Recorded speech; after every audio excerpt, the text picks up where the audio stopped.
Assalamualaikum warahmatullahi wabarakatuh. Perkenalkan, kami dari kelompok 4 yang beranggotakan Aknov Desiri Neswisdesari, Andika Satyadani, Anindika Zalfa Zahira, Satria Cahya Santoso, dan Syifa Zakia Fauzi akan membacakan laporan proyek fisika merancang kincir air sederhana. Pendahuluan. Judul dari laporan kelompok kami adalah laporan proyek fisika merancang kincir air sederhana. Tujuan pembuatan kincir air sederhana ini yaitu 1. Mengetahui cara membuat kincir air sederhana dan mudah. 2. Mengetahui prinsip kerja dan kincir air sederhana. 3. Mengetahui hubungan antara prinsip kerja kincir air sederhana dengan prinsip kerja PLTA. Alat dan bahan: stik es krim, tusuk sate, sendok plastik, lem, dinamo, kabel, lampu LED, saklar. Alat: gunting, korek api, dan karet. Pembahasan. Pada hakikatnya, prinsip kerja kincir air sederhana ini adalah mengubah energi yang terdapat pada air yang mengalir menjadi energi mekanik. Kemudian energi mekanik inilah mampu diubah menjadi energi listrik. Energi yang dihasilkan akan mengalami perubahan secara tidak langsung tapi secara berturut-turut melalui perubahan sebagai berikut. 1. Energi potensial menjadi energi kinetik. 2. Energi kinetik menjadi energi mekanik.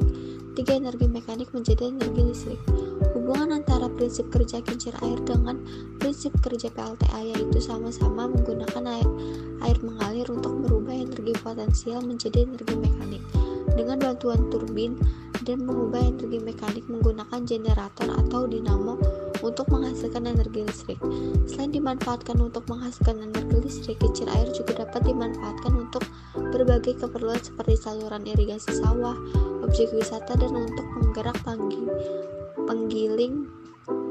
penggilikan hasil dari pertanian.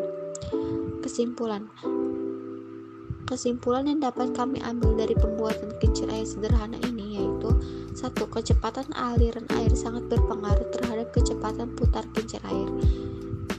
Jika kecepatan aliran yang diberikan besar, maka kecepatan putaran kincir air yang dihasilkan akan besar juga. 2. Dengan bahan menggunakan stik es krim, kincir air sederhana ini tidak tahan lama dan mudah rapuh ketika terkena air secara terus-menerus. 3. Kincir air sederhana ini hanya dapat menghasilkan energi listrik yang kecil yaitu kurang lebih 2 volt. Langkah pembuatan kincir air. Pertama, tempelkan 2 stik es krim atas dengan bawah sebanyak 8 pasang dan siapkan 4 buah stik es krim yang ujungnya sudah dipotong rata. Tempelkan 4 buah stik es krim yang sudah dipotong tadi membentuk persegi panjang. Siapkan stik es krim 8 pasang yang akan kita jadikan untuk alas. Tempelkan stik es krim yang berbentuk persegi panjang di atas stik es krim yang kita jadikan alas sekitar 2 cm dari ujung alas. Siapkan 1 stik es krim yang lalu potong miring ujungnya. Tempelkan pada belakang stik es krim yang berbentuk setegak. Siapkan 3 stik es krim yang sudah dipotong ujungnya.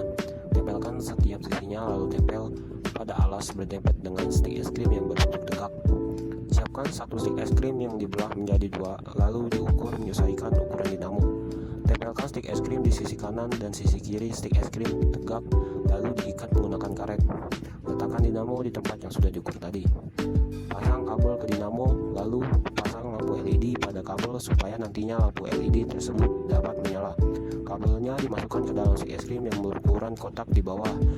Siapkan ujung sendok plastik lalu ditempel ke ujung tusuk sate yang sudah dipotong. Tempel beberapa sendok plastik. Pasang kincir air pada bagian dinamonya. Setelah semuanya dipasang, rekatkan kincir dan aliran air yang deras atau kadang maka kincir air akan bergerak memutar dan putarannya akan membentuk dinamo ikut berputar dan menghasilkan energi listrik yang akan menyebabkan lampu LED menyala. Dasar teori. Pada umumnya, air merupakan sumber energi yang mudah didapat dan murah. Beberapa energi yang dihasilkan oleh air diantaranya 1. Energi kinetik yang ada pada saat air mengalir dan energi potensial yang ada pada saat air jatuh. Pemanfaatan energi air dapat menggunakan berbagai macam alat. Salah satunya adalah kincir air. Besarnya energi air yang dapat dihasilkan tergantung pada head dan debit. Dalam hal ini, head adalah beda ketinggian dari permukaan air atau bak penampung dengan titik keluarnya air, sedangkan debit adalah volume air yang mengalir persatuan waktu. Kincir air adalah sebuah mesin yang digerakkan oleh tenaga air yang bisa dipergunakan untuk berbagai keperluan menumbuk gandum dan memompa air untuk mengaliri sawah. Tetapi kincir air ini juga dapat digunakan sebagai pembangkit tenaga listrik. Kincir air merupakan suatu alat yang digunakan untuk mengubah energi air menjadi energi mekanik berupa putaran poros. Sekian dari kelompok kami. Wassalamualaikum warahmatullahi wabarakatuh.